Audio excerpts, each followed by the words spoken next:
International Day of the Girl Child and setting the tone of the event. We have with us two eminent speakers, Ms. Gladys Manuel and Professor Dr. Manjula Batra, to enlighten us on this pertinent occasion. Ms. Gladys Manuel is a human rights lawyer, researcher, and gender advocate from Nigeria, a member of the Nigerian Bar Association and International Federation of Women Lawyers. Ma'am is currently serving at Tabitha Empowerment Center, where she leads advocacy efforts to tackle gender-based violence and provide support to survivors. Ma'am develops programs to address gender-based violence. Most notable are Pro Bono Lawyer Scheme, Anti-Gender Based Violence Campaign, and Empower Her Initiative.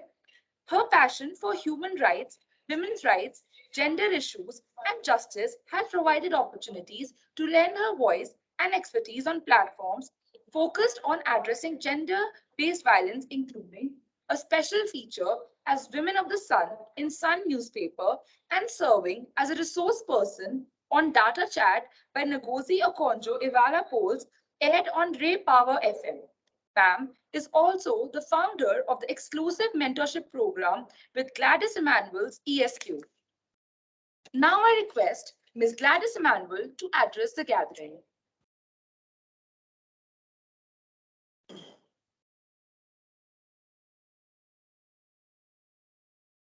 Good morning, everyone.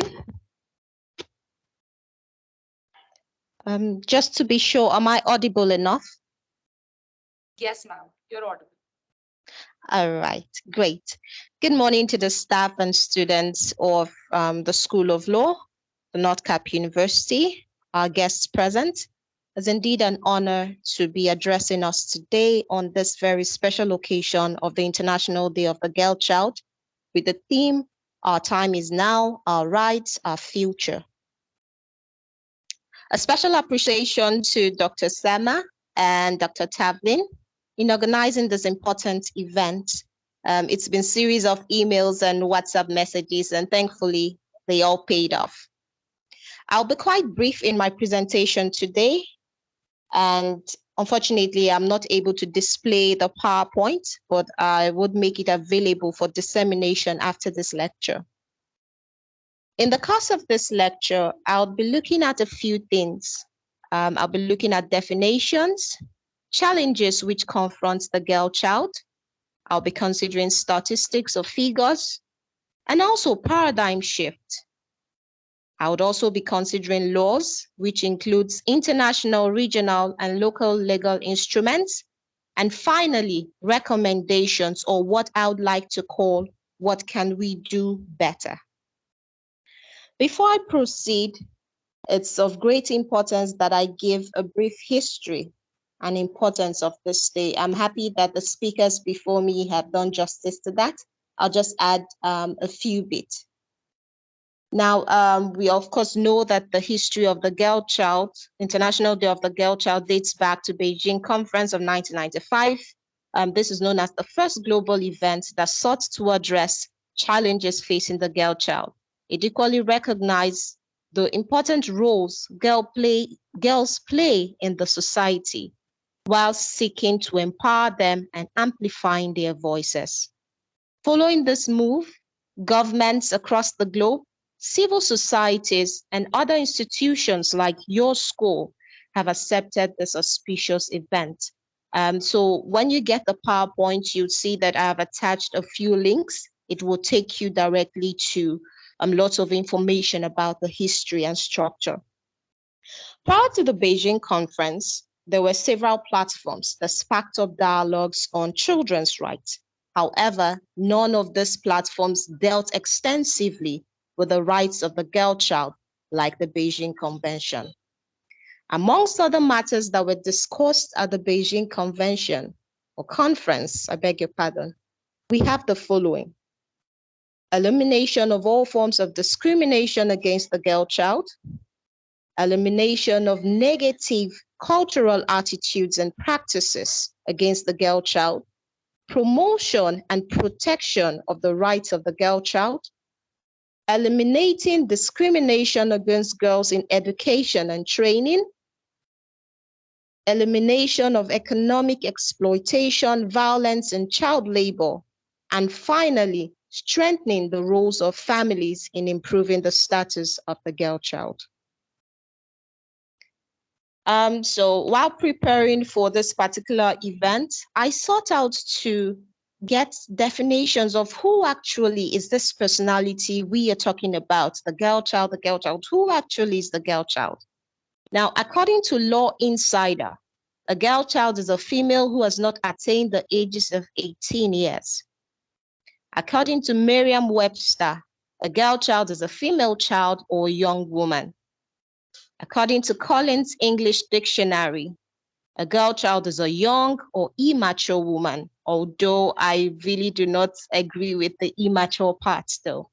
Then Cambridge English Dictionary keeps it very simple. It says young woman. And of course, we are lawyers, so I'll be taking us back to case law in Herod versus Herod, citation 1954, 69 ER 344. And in this particular case, it laid down the ages of puberty for boys and girls. Now, considering statistics, it's very important for us to know how many girls there are or how many female figures there are in the world, so that we understand that we're not just talking about a minority group, but we're talking about an integral and a major part of society. According to gender ratio in the world, it states that there are about 3.905 billion females globally, which represents about 49.58% of the world's population. Now, in India alone, a report released by the United Nations in the year 2020 states that we have about 662.90 million females in India. This means that girls are very important. Now, having stated all of that, it's quite unfortunate that the girl child in her very tender stage is confronted with enormous challenges. Number one on the list, which is at the core of the challenges, is child marriage. Now, the United Nations Population Fund, UNFPA, estimates that over the next 10 years, more than 140 million girls will be married off before their 18th birthday. That's quite unfortunate. And if we bring it back home now to countries like Nigeria, it's stated that if nothing is done, by the year 2050, we would have about 29 million child brides in Nigeria. Now, I just want us to understand that issues of child marriage does not affect only developing countries. It also affects developed worlds. It's often ignored by governments, and this has a devastating effect not only on the girls, but their immediate families and communities, and even the country at large. Child marriage is a gross violation of human rights, and it restricts girls from making decisions regarding timing of marriage, and also deters them from making significant improvements and developments in their lives.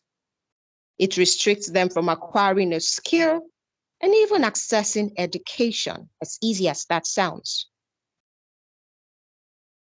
Now, child marriage has a direct link with other forms of challenges, which I'll be reeling out shortly. But what are some of the consequences of child marriage? We have domestic violence as one of it. We have an increased rate of illiteracy. We have gender inequity. We have poverty. Sometimes these girls are susceptible to early and unwanted pregnancy. There is the health complications, which presents itself sometimes as VVF. VVF is a form of health challenge where a little girl is unable to control urine because she has had to push a child through her birth canal. And then we also know that child marriage fosters a circle of poverty. It has a psychological effect on the girl, and it also deters them or prevents them from being able to make their own decisions. Another form of challenge is forced feeding to fatten a girl up for marriage. Now, in some parts of Africa, especially in Asia, we have a situation where a girl is kept in a particular room and she's fed and fed until she gets to a particular stature where they feel, yes, now she's deemed and ripe for marriage. This is a form of challenge too. Then we have gender-based violence, which presents itself in the form of physical abuse, verbal abuse, psychological abuse, sexual abuse, social and economic abuse, and domestic violence. I'd like to explain the social and economic part. Take, for instance, about 2 weeks ago, I received a call. I stay in a state called Federal Capital Territory in Nigeria. I received a call from a little girl from another state called Nasarawa State. And that was a Saturday. And she was stating that she has been thrown out of the house by her relatives. And that is owing to the fact that she has turned down the proposal or refused to marry a particular man. And when I asked her, how old are you? She said, I'm just 16. At that point, she had only the clothes on her body. Her phones had been seized from her, no money on her. So that is a form of abuse. That's the social economic part, because then they deprive you of everything just so you can go ahead and marry this particular person. Then we have poverty. About 17.7% of girls globally, and in South Asia, 11% of girls from age 0 to 17 would experience poverty if we do not tackle issues facing the girl child. We also have female genital mutilation, which is a cutting of the genitalia of a female. And at the moment, we have over 200 million girls and women from 31 countries across the globe that have experienced this phenomenon. We also have trafficking. Girls are trafficked for various purposes. They're trafficked for sexual exploitation, they're trafficked for labor, and about 66% of children trafficked in the world are girls. Then we have a situation of discrimination.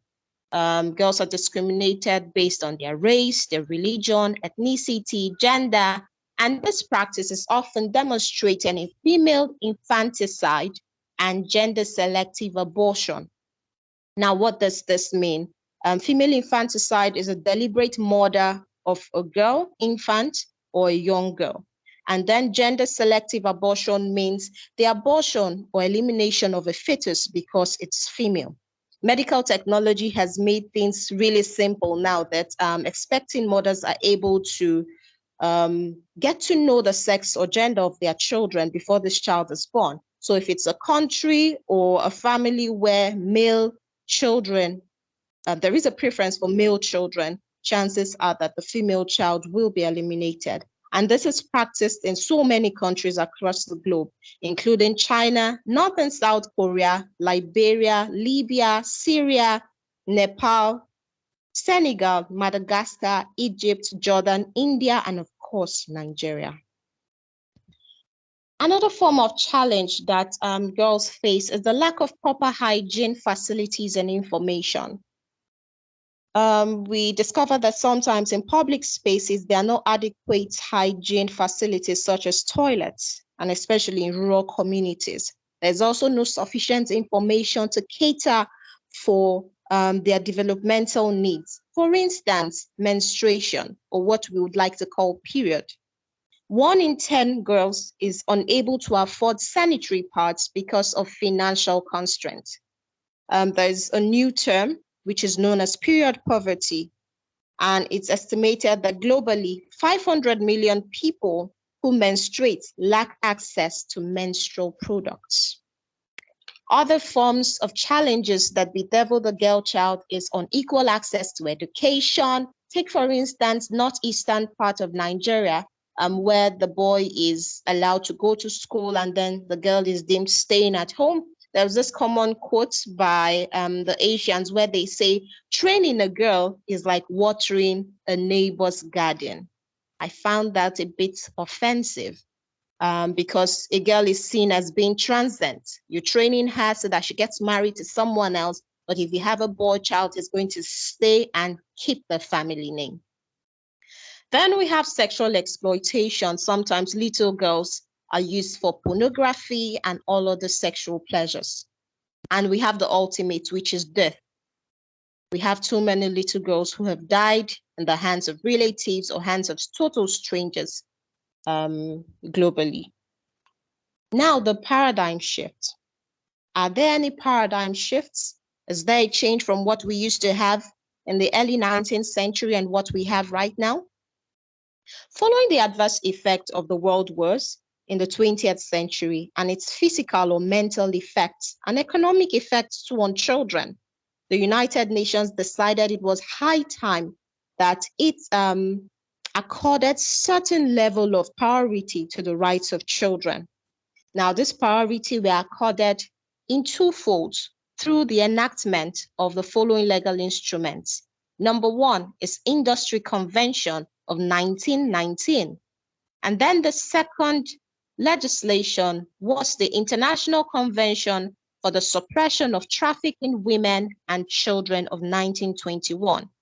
Although this piece of legislation were deemed to be a step in the right direction, the major shortcomings were they focused largely on welfare. They focused also on minimum age. What is the minimum age to get married or to go into labor?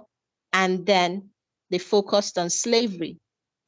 However, this piece of legislation lacked binding force. And of course, as lawyers, we know the implications of that if we have a legislation that does not have binding force. In 1924, however, there were improvements made by the League of Nations to include things like shelter, food, medical aid relief, and spiritual and material development.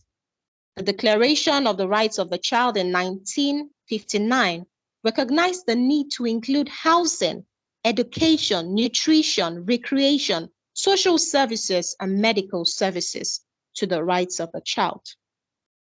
We also note that the period of 1959 to 1989 were characterized majorly by debates as to whether children were personalities entitled to economic, civil, political, cultural, and social rights. However, the tides are changing, and we're really excited about that.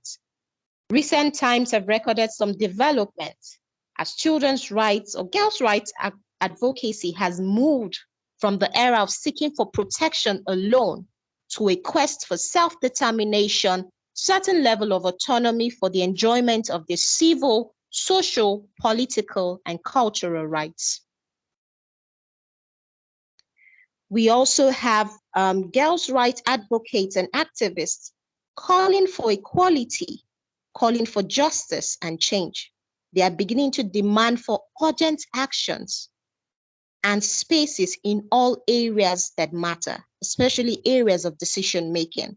This move has largely influenced decision makers all over the world, as they recognize now that the girl child is a personality that has a voice that needs to be heard.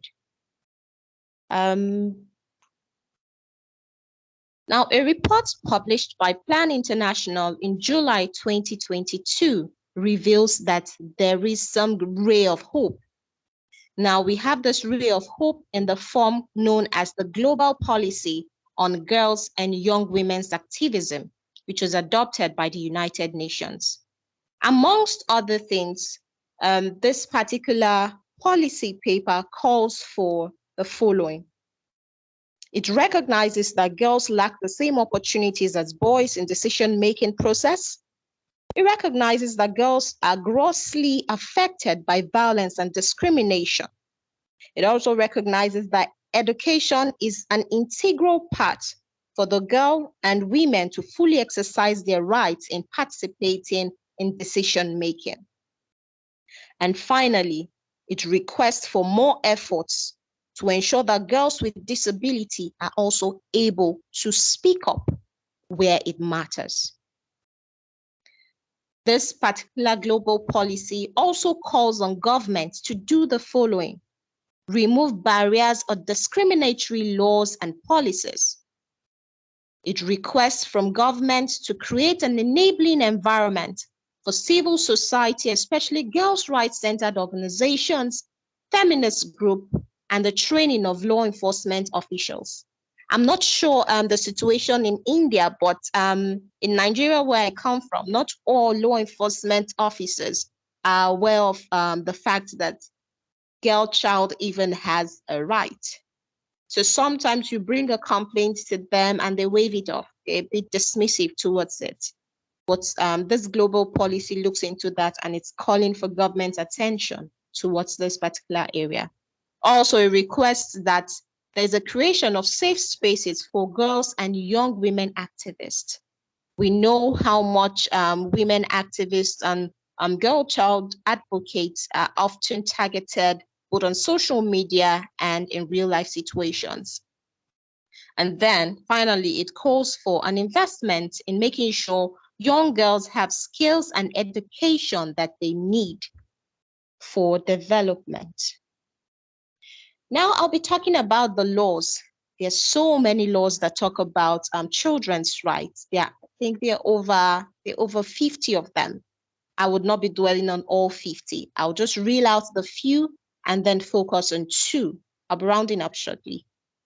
The first we have is the Universal Declaration of Human Rights of 1948. This particular piece of legislation is known as the foundation for international human rights law. It provides for a categorization of rights into civil, political, social, cultural rights. Then we have the United Nations Convention on the Rights of the Child of 1989. And for this purpose, I'll be looking at Article 6, Articles 34, and Articles 41. Now, Article 6 talks about right to life, survival, and development of potentials. Article 34 requires state parties to protect a child from sexual exploitation, labor, and sexual abuse. Article 41, which is very important, talks about best interest. So in all matters concerning a child, whether it's litigation, whether it's day-to-day life, the best interest of the child must be paramount. Then we have the United Nations Convention on the Rights of Persons with Disability, 2008, which is most recent. And for this purpose, I'll be looking at Article 7 and 23. It requires state parties to recognize that girls with disability are subject to discrimination. And it also calls for respect for home and family, and also marriageable age and parenthood. So nobody should be forced, no girl should be forced into a marriage, and nobody should be forced into parenthood when they're unprepared. Then we have the United Nations Convention Against Torture, 1987. We have the International Convention on the Protection of the Rights of All Migrant Workers and Members of their Families, 2003. We have the Optional Protocol on the Sale of Children, Child Prostitution, and Child Pornography. We also have the Optional Protocol to the Convention on the Rights of the Child on the involvement of children in armed conflict. We equally have International Convention for the Protection of All Forms of Persons from Enforced Disappearance.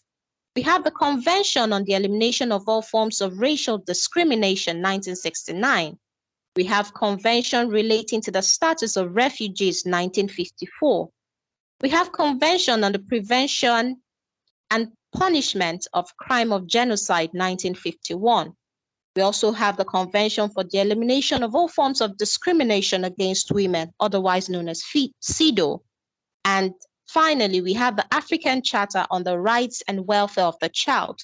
And there are so many articles here, I'll just summarize.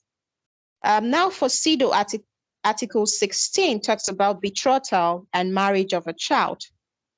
It also says that women have same rights as freely to choose a spouse and enter into marriage with their free consent. So no one should be coerced to get married, or no one should be forced into betrothal. Now for the African Charter, all of the articles which you'll be getting from the PowerPoint talks about non-discrimination, development of a child, best interest, survival, education, special measures of protection for children living with disability, health and health services, child labor, abuse, and torture. Please note that an optional protocol is a legal instrument relating to any existing treaty that addresses issues that the parent or primary legislation or treaty does not cover or does not cover sufficiently. Now to domestic legislation, and domestic, I mean legislation from India. We have a few of them. The Prohibition of Child Marriage Act 2006, which outlaws child marriage and aims to protect the rights of children and provide relief services for victims. Then we have Protection of Children from Sexual Offences Act 2012. This particular legislation aims to protect children from offenses of sexual assault, sexual harassment, and pornography, and provides for the establishment of special courts to try these offenses. And finally, we have Immoral Traffic in Women and Girls Act 1956, as amended up to 1986. This act aims to mitigate violence against women by prohibiting trafficking, sexual exploitation for commercial use. All right, having reeled out all of these challenges, the history, what can we do better? And I'll be wrapping up with the recommendations. The first thing is we need to raise awareness of and implement good minimum age of marriage laws. Now, in some states or some countries, we have the minimum age for marriage as 18 years. Although there are diverse views, some say 21, some say 18, some say age of adulthood, which is objective. And then we need to amend laws exempting punishment for rape, especially statutory rape. And then we need to amend discriminatory laws, which allows difference in marriage age between males and females. We need to prohibit associated human rights violations, such as female genital mutilation, forced feeding, and trafficking. There is a need to enforce birth and marriage registration. That way we'll be able to discover who is underage and who is not, and provide greater access to education. Very importantly, we need to undertake a comprehensive review of policies in conjunction with women's groups, girls' rights groups, feminist groups of the existing laws to identify and amend any area that discriminates against girls and those that have discriminatory impact too on girls and women. Then as individuals, what do we need to do? We need to raise our voices, join in the advocacy, join in the community-based campaigns and virtual awareness creation, such as platforms as this. We need to know our rights and then embolden girls to speak up. They should be able to speak up when they've been discriminated upon or when they're facing any of the challenges mentioned earlier. We also need to educate the next generation, engage with key stakeholders at all levels of government. We also need to bring men and boys into the fold by engaging with them to become agents of change. There is a need for implementation of our laws, and also challenge certain harmful cultures such as rape, female genital mutilation, and child marriage. And I'll close with this quotation by Yasmin Hassan, the Global Director of Equality Now. And she says, if every girl is valued and given the same opportunities as boys, if she is free from not only child marriage, but from all forms of violence and discrimination, amazing things can happen, not only for the girl whose life is changed forever, but for the whole world, which becomes safer, happier, and more balanced. Thank you very much for listening.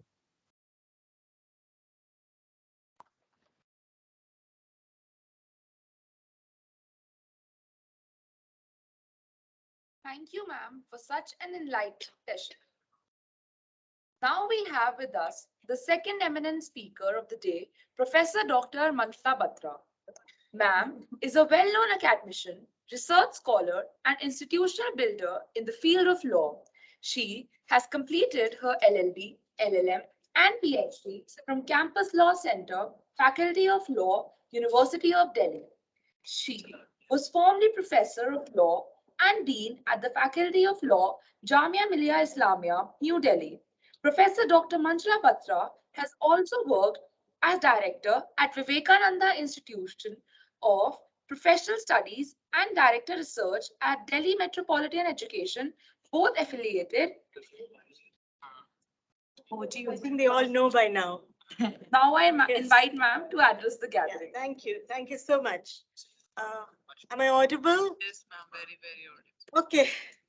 Well, I'd like to wish each one of you a very happy International Day of the Girl Child. Yes, as Gladys has just given a beautiful presentation on, creating awareness about the girl child, the rights that are denied to her, the basic human rights, the discrimination that she's subjected to, whether inside the house or outside the house, calls for definitely celebrating a day which we can say International Day of the Girl Child. Archana Sharma had earlier spoken to you about the relevance of, today, this particular day, that is 11th October. I would just like to add a little bit to it, that when the NGO called Plan International, it started its campaign, it gave birth to the idea that we should have an International Day of the Girl Child. Okay?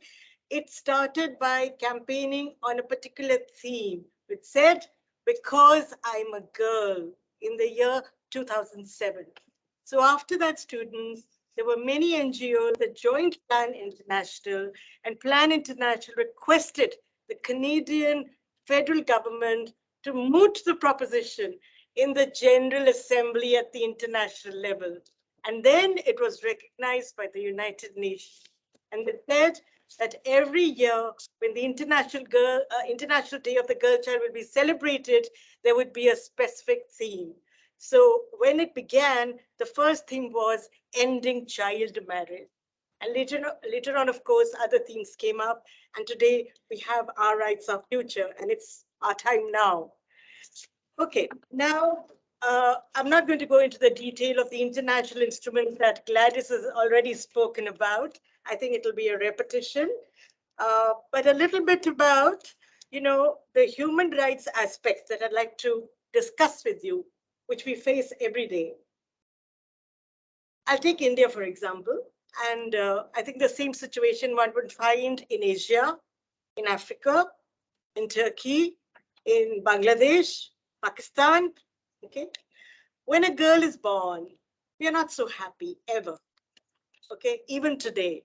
I remember when my daughter started going to school, after some years, I heard from somewhere that a lady who had already 3 children, that I'm talking about just recently, had a 4th child because she didn't have a son.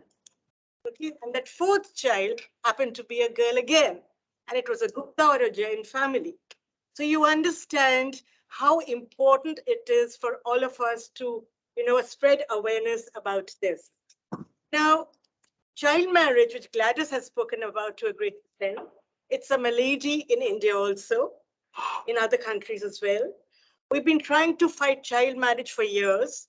We've got the law relating to child marriage, the Child Marriage Prohibition Act 2006. But unfortunately, when we look at the Hindu Marriage Act, we have 4 codes, 4 legislations covering the Hindu law. Yes. Now, when we look at that, we see that child marriage as such is just voidable. You know the difference between void and voidable?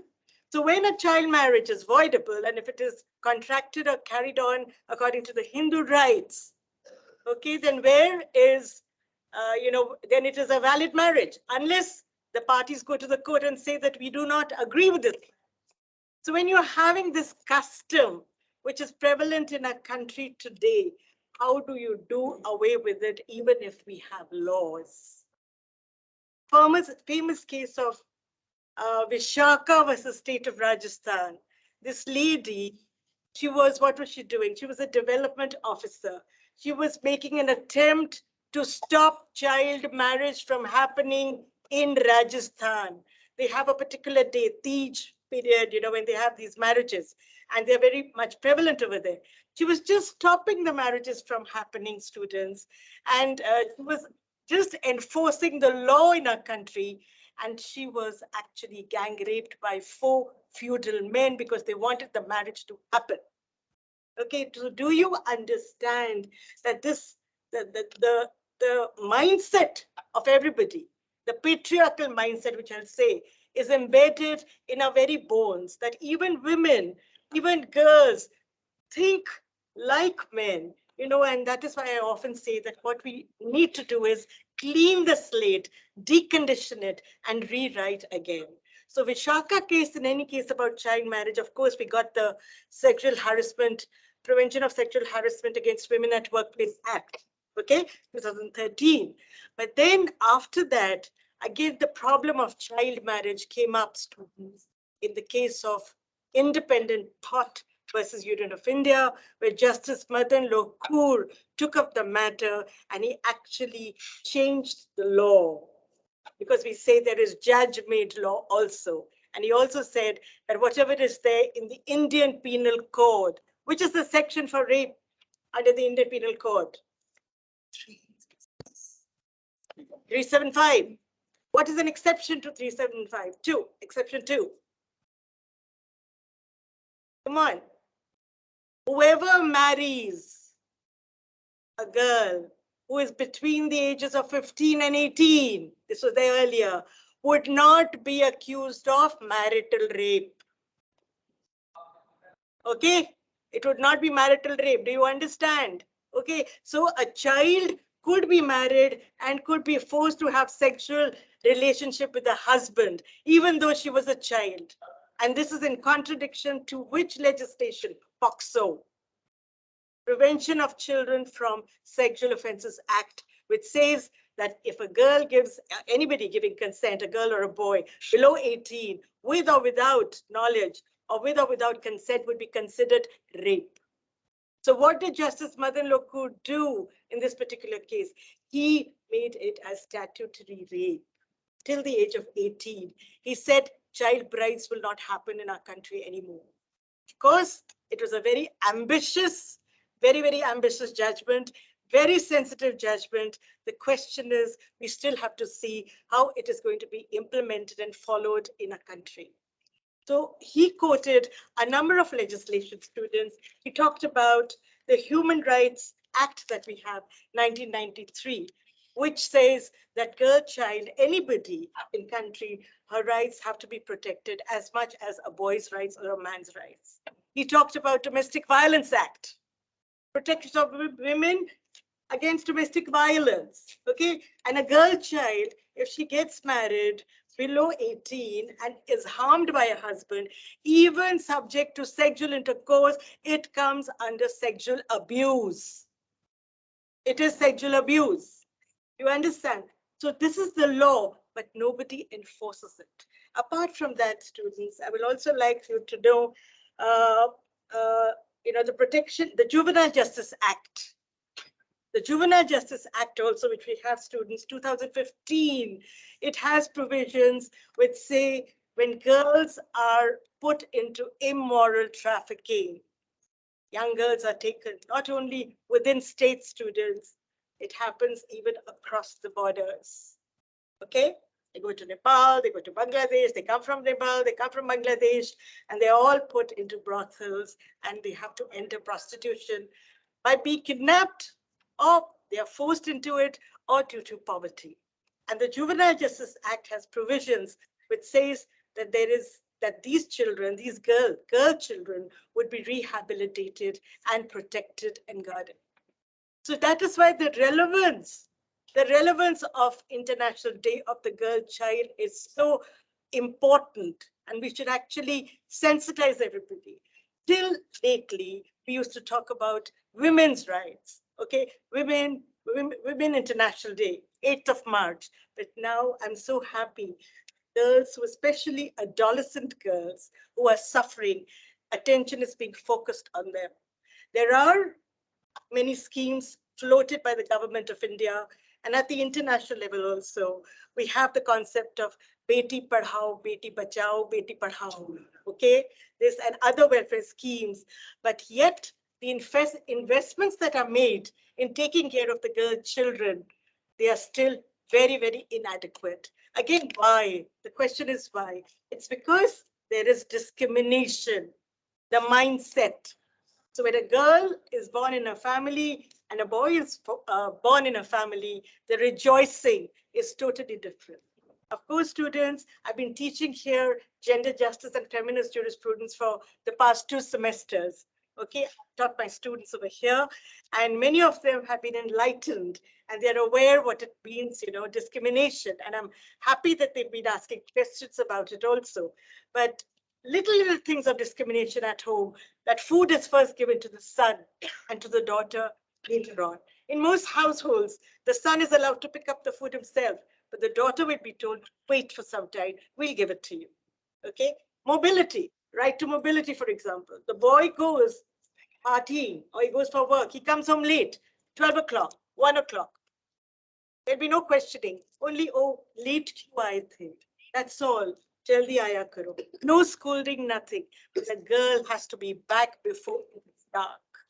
Of course, in cities, things have changed. If you talk about Delhi, metropolitan cities, yes, girls are aware of the individual rights and they've actually snatched the liberty for them, but for themselves. But in the rural sector and here in Haryana also, when I see, the things are very different. So what we were 30 years ago or 25 years ago, okay, now the girls in Haryana are undergoing that. And I can tell you my own experience. I was also always told, come back when you go to a birthday party, come back by 7 o'clock. You're not going to see the evening show, 6 to 9 show. No, you're not going at all. So there were a lot of barriers for us. And this is against all the rights which have been accepted, recognized, and laid down under the Convention of Child Rights. In the Convention of Child Rights, India has ratified it. And India has a duty to see that it gives that freedom, it gives that respect for the girl child in every way, whether in school, whether at home, whether at the workplace when she becomes a woman, or to stop child marriage so that she's allowed to develop, herself as probably a boy would be. Now, just talking about, a bit about independent thought again, I wanted to talk to you that here, the case decided by Justice Madan Lokur took into aspect even the Prohibition of Child Marriage Act and said that injunction can also be passed to stop the child marriage from happening.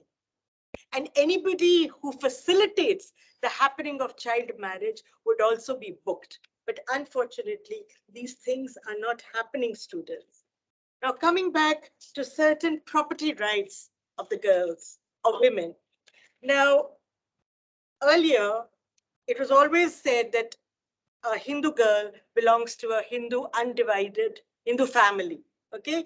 And when she gets married, because she was called Paraya Dhan, you all understand that. She's brought up as Paraya Dhan also, students. That is why she's not given, oh, tumne to apne ghar chale jana hai. Not investing in her at all. Okay, so she was not given the right in the property of a father, which was self-acquired. Okay, self-acquired and ancestral also, right? Now there have been changes in law, and with the 2006 amendment to the Hindu Succession Act, a girl, even if she gets married, she has a right in a father's property as much as son has. So the legislation, is very empowering, but sad to say that in reality, the girls are scared to ask for their rights. Okay, even if this major amendment has been made, students, I have seen in many places where I go as a resource person, whether it is Haryana Public Administration Service here or in other places, girls keep quiet. They are reluctant to ask for their share. I would just like to say that is a relationship between a girl and a boy, when we talk about it, based only on economics or brother sister? Brother sister. based only on economics. If a girl wants her share, would her brother be so angry that he would stop talking to her? Then what is the point of this relationship? It is supposed to be a very sacred relationship. So here I urge, and also the Supreme Court has urged through many orders, and it is appealed to the parents, especially, that at the time of making their property division, they should do it before they leave this world, so that there are no fights later on and there are no misgivings.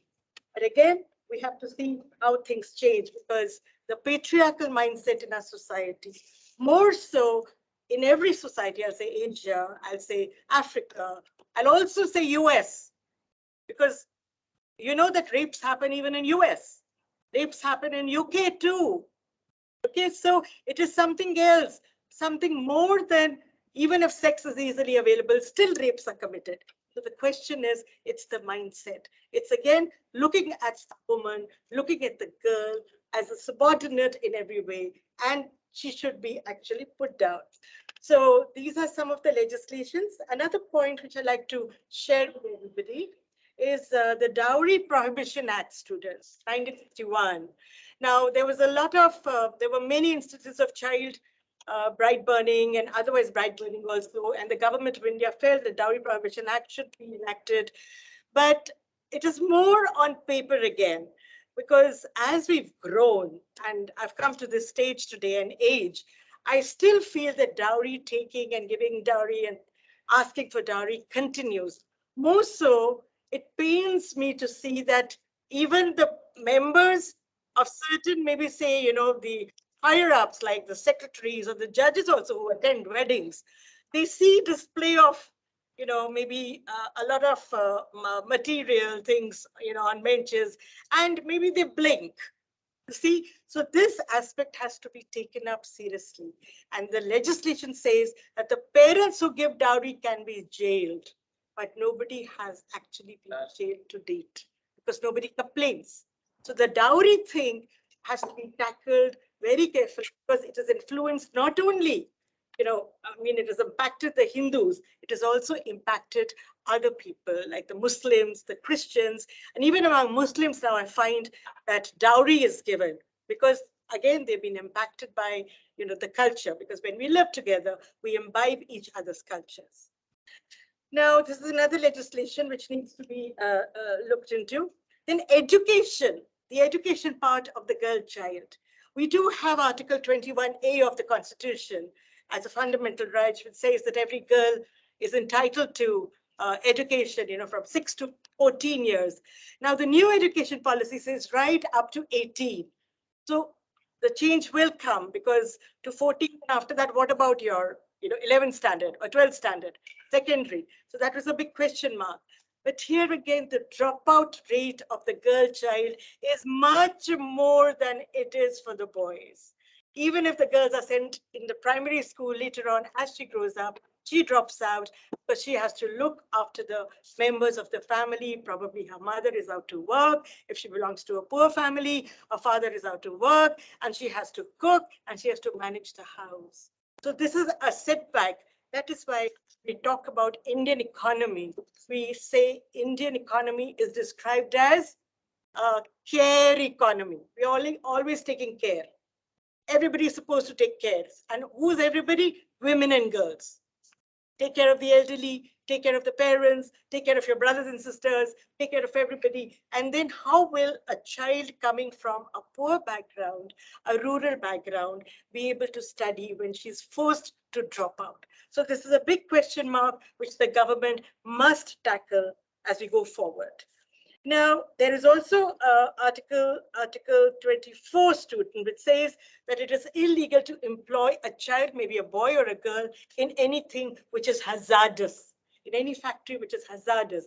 But still, we find in, beadi industry or in carpet weaving industry, on the sly or under the sly, girls and boys are being employed. And the parents send their children because they feel they'll get an extra buck, because extra hand to earn. So this is also a big problem. Now, this comes under the Child Labor Act, which again, we call it Prohibition Act, Child Marriage Prohibition Act. So basically, it prohibits. Child labor is prohibited, not banned. Child marriage is prohibited, not banned. Because all these things, both these things are necessary evils of the society. So that is why the legislature has used the word prohibition and not banned. Okay, so we have to take up this issue. And of course, Article 23 of the Constitution, student, talks about human trafficking, which Gladys has talked about in her presentation, and how, girls are exchanged, etc. Now, before I just sum up whatever I've said, students, I'd just like to tell you that we have Part 3 of the Constitution of India on fundamental rights. We have Article 14, it talks about equality and equal protection of the law. We have Article 15, subclause 3, which says special provisions can be made for women and children by the state. And under these special provisions, we've got all enabling social legislations to take care of girls and women. Okay, then we have, of course, Article 21, right to life, and we have 23, 24, and then we have directive principles of state policy, which put an obligation on the government, whether it's the central government or the state government, to evolve policies, to take decisions which are going to be, taking care of the human rights of the girl child or the boy child or women, anybody. Now, a few cases I just mentioned. There was a famous case of MC Mehta versus state of Tamil Nadu. Okay, this was on child labor. And here it was a PIL, again, public interest litigation matter. And it said that they found girls and boys also in factories, especially engaged in manufacturing hazardous substances. And the court passed directives to the state concerned, please take measures to remove poverty. This is the reason why a child, a girl child or a boy child are. Then we have another case, Supreme Court decision, Lakshmikant Pandey versus Union of India. This is regarding the neglect and malpractices that were followed by private agencies and adoption agencies in sending children or giving children in adoption, not only within India, but also to foreign couples, to foreign parents. And after this, of course, the whole adoption law changed, and we have a central body, adoption authority body now. Then we have another case, Mohini Jain versus state of Karnataka, which highlights the need of educational institutions should be increased in every state so that the girl child is given education. Okay? And then we have the case of Shyam Sundar and JP Unikrishnan, where the court emphasized that it is not only that you provide education under Article 21A of the Constitution, but you also have to provide quality education. What is the point of just passing people? I would like to give an example. I'll not name anybody. One of my students here said, ma'am, we want more marks from you, okay, because we will not be able to get a scholarship or something. But I said, for getting more marks, you should also write an excellent answer, isn't it? Why do we grade students? We grade students because we want them to improve later on. We want them to improve that, yes, these are the mistakes they are making and they should improve. So this thing where,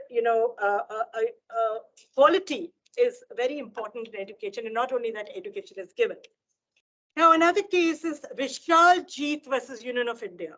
Here, there was sexual exploitation of children in red light areas.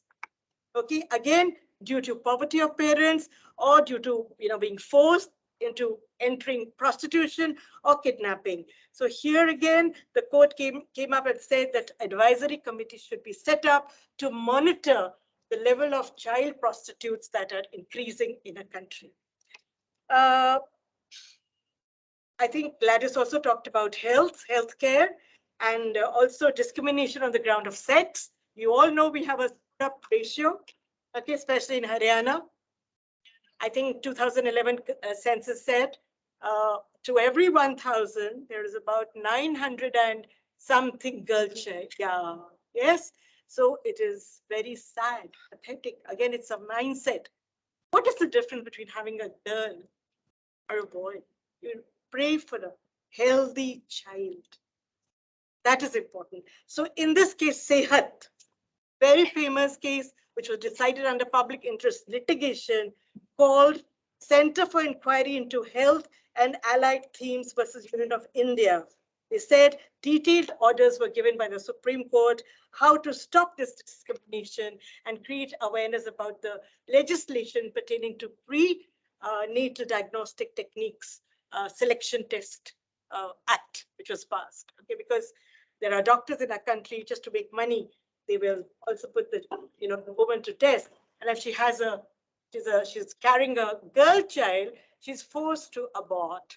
And in this context, students, there is a change brought about in the latest amendment made to the Medical Termination Act, which says that no girl would be forced, a woman would be forced to carry out abortion without her consent. So this is again to protect the girl child. Again, and it's a very forward statute or section that has happened. I've covered most of the area, students, and I think what we have across the country, as presented by Gladys, the reasons, the factors, they are similar in our country as well. I will not go into the detail because I can see some people feeling restless, but I would tell you that please change your mindset and celebrate this day with great fervor, with great zeal.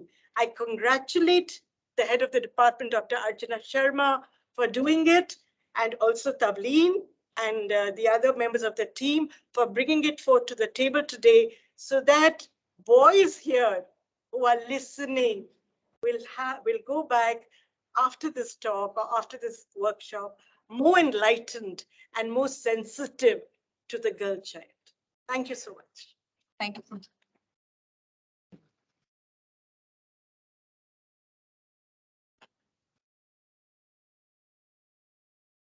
Thank you, ma'am, for such an enlightening session. Lastly, I would like to thank this. Sorry. Now, the floor is open for question and answer. You had spoken, she had spoken. Okay. No, it will be different. Ma'am. Please. Sorry. Yeah. Tell your name and start with your question. Hello, my name is Ishita. I have a question that what practical measures do you suggest to improve the status of women in rural areas? Can you repeat your question? You want me to ask? Anybody can answer. This question is for whom? This Miss Gladys or ma'am, or both can respond? I think Okay, all right. Ma'am, it is open for all. Ma'am, you can speak from here also, I guess. Okay. What measures? You have to create strength, especially in the rural sector. Maybe people who are trained, social workers, and also law people or graduates should go and have workshops and interaction with them. It is already happening, but it is very slow. It is very slow. So it has to go deep into the rural sector, because you see, many of them are not aware of what is happening. Like their education also suffered due to COVID, and the human rights are violated of the girl child during COVID also. So these things have to be focused now. But I said less investment is made in the girl child. They will talk, everybody's talking now, we have the International Day of the Girl Child, but invest more, have more projects. Only then things will change, isn't it? Otherwise it will be on the periphery. Cities, I think mostly everybody is aware now that we need to have, but we need to move to the rural sector now. Thank you, ma'am. Miss Gladys wants to respond. All right. I didn't get the question correctly. If you could go over the question again. Am I audible? You are not able. Miss Gladys, would you like to respond to the question? I didn't get the question correctly. If you can go over the question, that would be fine. She's speaking. She's not connected. She's connected, ma'am, but we are not able to hear her. Ask her. Ma'am, we are not able to hear you. You are not audible. Gladys. Miss Gladys, Are you ma'am, able to hear me now? We are not Can able you to hear me now? Can you hear me now? it is audible. Oh, it is audible. 1 second. Can you go over the question, please?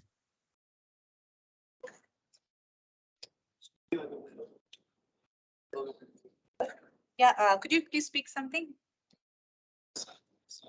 Can you go over the question?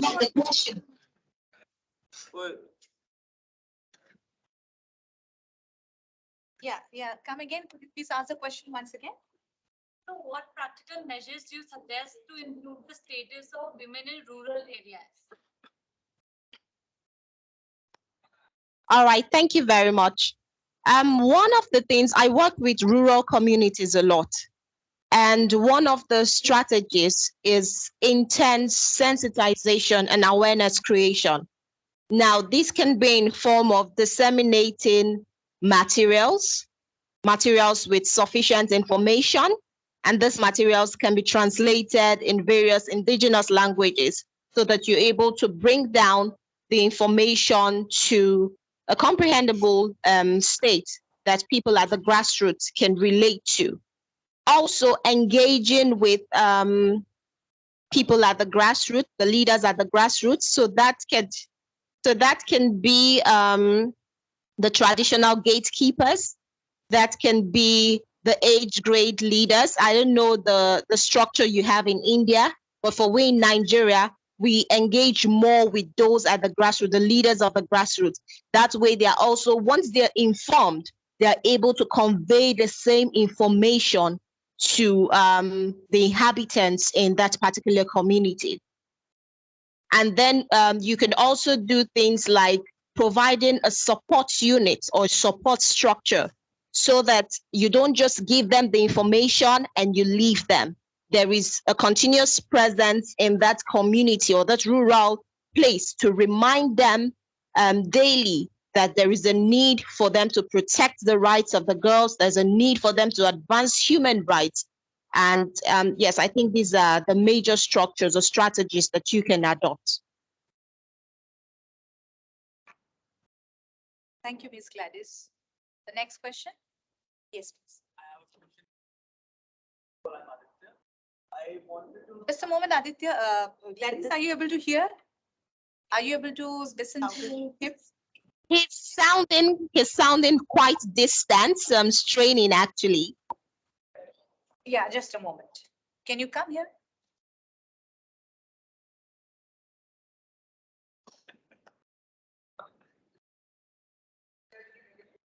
So yeah, I had a question for you that based upon your experiences, what were the difficulties at the ground root level that you faced, like for implementing the policies and schemes for the welfare of the girls? All right, thank you very much.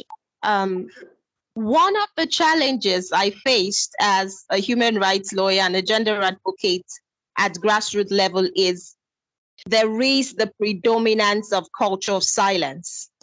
Nobody wants to say anything. So you come into a community, you notice there are issues of child marriage or issues of domestic abuse or issues of harassment of a girl child. But because she has been trained and groomed not to say anything, they keep mute. So that's a huge challenge. And then we have a situation where a particular community repels your message because they feel, oh, it goes against our religious doctrines or it goes against our culture and traditions. So there's certain strategies that we in place or certain measures we in place, such as training their leaders, such as training a few persons, such as engaging on media drives on radio, on newspaper, on television, and social media, just to ensure that they begin to gradually accept this message. It's not instantaneous. It's a long process. But these are some of the challenges. So repelling the message, the culture of silence, which is prevalent. There is also patriarchy, which plays a huge role. I'll give you an example. I visited a particular community with my assistant, and getting to that community, I discovered that the local chief, his secretary, was more comfortable talking to my assistant, who was a male, than speaking to me. Because according to them, women are not supposed to speak when men are speaking. So he was more comfortable speaking with my junior colleague than speaking with myself. But I understood the scenario, and what I did was I fully equipped my junior colleague and I told him, I said, you know what, go on and convey the message. The most important thing is we get the message out there and we change their mindset. So these are some of the challenges that I face in my daily work. Ma'am, would you like to respond? To the same question. The challenges, basically. Yeah, please come again. I wanted to know the challenges that people face. The grassroots level. Yeah, at the grassroots level. Look, in the rural sector, we would definitely have a challenge because they are not so aware and educated. And also the family, the parents don't encourage the girls, like, Gladys has said, to come forward. And it is true that they are asked to keep quiet, though in some rural places where around the rural places development is happening or has happened, schools are being, established, things are changing, but they are slow. Okay, so television and like we have technology, it's a very big asset to reach to the rural sector to change the mindset. And here I would feel the panchayat raj which is there, the grassroots can play a huge role in changing the mindset of the people and actually telling them about, making them sensitive about the girl child and the rights of the girl child, because they are there with the public, with the people in the community, so they can play a huge role, especially where women are there. Women can initiate these programs. They can have these workshops and in schools also, because we want digital literacy. When we talk about digital literacy, so this should be part of digital literacy in our country. Thank you. More questions?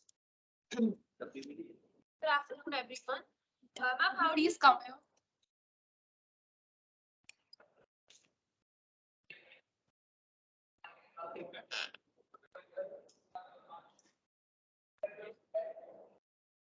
A very good afternoon to everyone present here. Ma'am, how do you think we can make use of technological advancements for improving the status of women?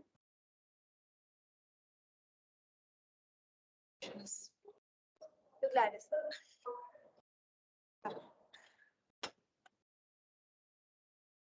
Can you please repeat your question? Does your question say technological advancement? Yes, ma'am. Okay, please go over your question. Ma'am, how do you think we can make use of technological advancements for improving the status of women? All right, great. Now, about 60 or 70% of the world's population are on social media. If you want an information to travel fast, just place it on social media, and you know what they say, the internet never forgets. So one of the things we can do is to actually teach women how to utilize technology. It will amaze you to know that as simple or as easy as Facebook looks, or WhatsApp looks, or Instagram or Twitter or LinkedIn, whichever handle social media platform you're used to, not many women or girls know how to navigate their way through. So one thing you can do is you can provide trainings for them. And then you can also place whatever information or materials you want on these platforms, and they're able to access them. So number one thing is training, because in the absence of knowledge, a person is not able to utilize a particular thing to its full potentials. So we need to train women, we need to train our girls and make them accept technology wholeheartedly. There are some villages or communities that technology is prohibited because they feel it's ungodly, quote and unquote. So we need to change. It's a mindset changing thing. It's going to be a long walk in progress, but it's something that is achievable. Thank you, ma'am. Any more questions? Ma'am, my question is to ma'am. Me? Yeah. Yes, ma'am. There is a tendency in human beings to do things which are equal, interdependent and unequal. For example, we are only creating the void and then we are filling it. Then in the case of a girl child, we are giving reservations. For example, there is a matter of there is a separate seat for women. Ma'am, even though they are serving that ends, the means to the ends, but also they are creating a mindset that they are treated to be unequal. For example, in the Carl Rogers personality theory, the person who are treated below the personality of a child develops when they are below the age of 5 years. And below the age of 5 years, the girl child or a boy, they experience certain kind of relationship with their parents and their colleagues and their friends. So their personality develops according to that. So if we are fighting inequality, we are creating the void first when there is a time to shape the personality, and then we are supplementing it with reservations and other benefits to the girl child. It is rightly said. I want to quote Shakespeare, Merchant of Venice, when he said that in Act 4, Scene 2, when he said that it is a common phenomenon in a human being to teach how beggar to beg, and then treat how he is to be treated. Yeah, right. But, So, yeah, sit down. You have a good question, It's because I feel that when you want to give special status to the girl child or to women, you talk about reservations and all. You say that they are treated in a special way. yes, No? There are two issues I think you can get from your question. One is that a personality, made before 5 years, yes, and you say that there's equality and everything. Yes. But later on, you give maybe privileges or reservations to the girl child. but first we are treating them that you are, So and we are treating trying it to at home. Yes, At ma'am. home. We are saying that, for example, if a girl child that tum ye nahi karogi. Stereotypes. We are treating Yeah. them to be first to be unequal, Very good. then matching them to be equal. Absolutely. So you know what is happening in the family is what we call as stereotyped roles. For centuries and centuries, years and years, we've been following that stereotype roles. Girls will wear pink color, boys will Yes, wear ma'am. blue color. Girls will play with Barbie dolls, boys will play with machine guns. Why can't it be the other way now? Yes. Girls will learn cooking, boys will not learn cooking. They will get cooked food. Girls will learn how to make tea. Okay, boys will not learn how to make tea. This is the mindset which comes from, again, when I said the patriarchal mindset. What is the patriarchal mindset? It is unequal power relations between men. Initially, when it started, when we go back to ancient India, we talk about Karta. Karta was the male.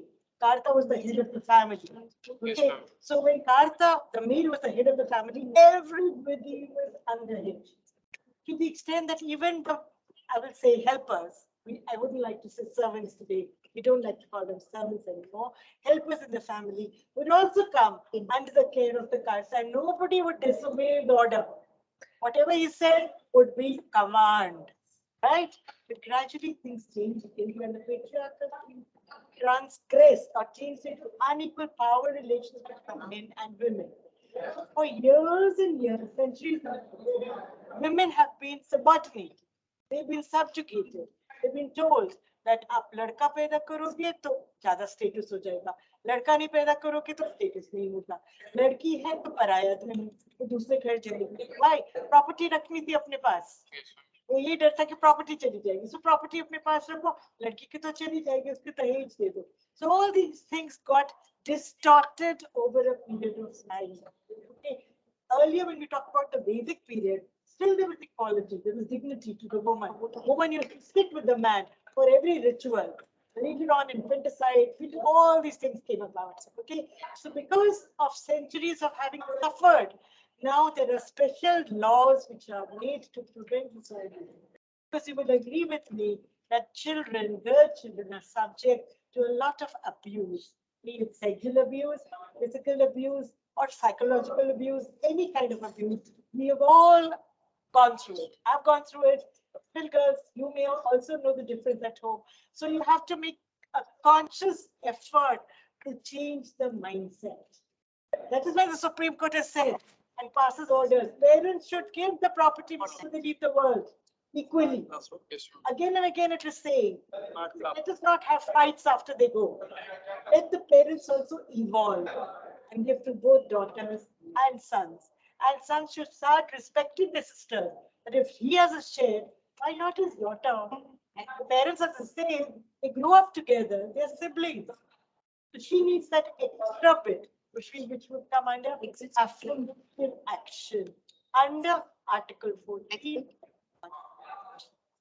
14 doesn't say 2 plus 2 equals 4. Yes, sir. 14 says treat people equally Yes, equal in one, and unlike the other way. Yes. So that is why we are having what we are having. Yeah, From the but- starting that we should not create an equality between them. Then covering up the inequality, we set provisions for Many that. years, we have miles to go. Yes, We have miles to go before we sleep. We still need special Yeah, provisions. yes. That is why we need special provision. I understand there is misuse. Section 498 take rule used by girls. Many other legislation, sexual harassment. There are instances of misuse also. But the society is not mature enough. Till we can say that let us drop these legislations or make them gender neutral.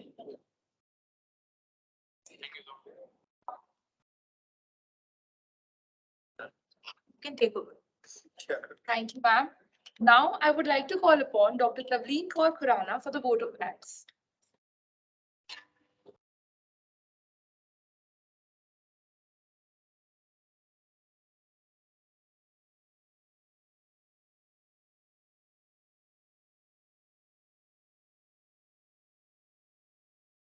On the behalf of the school.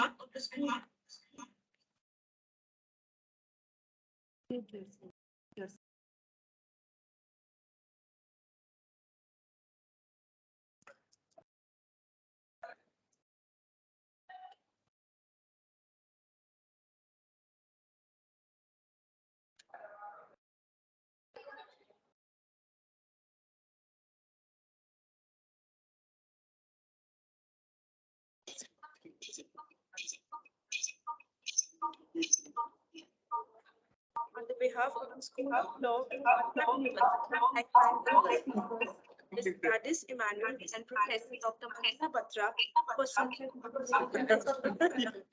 as the speakers have rightly pointed out that this patriarchal mindset is embedded in our every bone, and we need to clean the slate and rewrite it and erase the stereotypical mindset. It is only with the efforts of each and everyone that this problem can be addressed.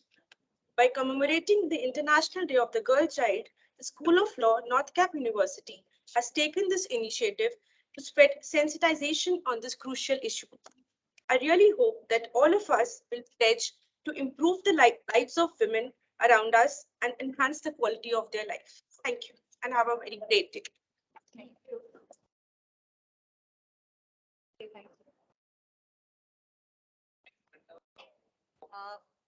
So on behalf of the Northcap University, Ms. Gladys, I would like to thank you specially for taking out time and be with us today. And special thanks to Manjula ma'am. So we would like to conclude with this. Gladys, would you have anything to say before we wind up? All right. A lot has been said today, but I'll just like to make us understand that it's our collective responsibility to eliminate all forms of challenges that the girl child faces. It's not just the responsibility of Dr. Tavlin alone or Dr. Sema alone or our erudite professor alone. It's our collective responsibility. So with the message we've received, with the information we've garnered today, let us go out there and begin to change our homes, change our siblings, and change the society. I believe we can. Thank you very much. Thank you so much. Thank you so much. Thank you all. Thank you.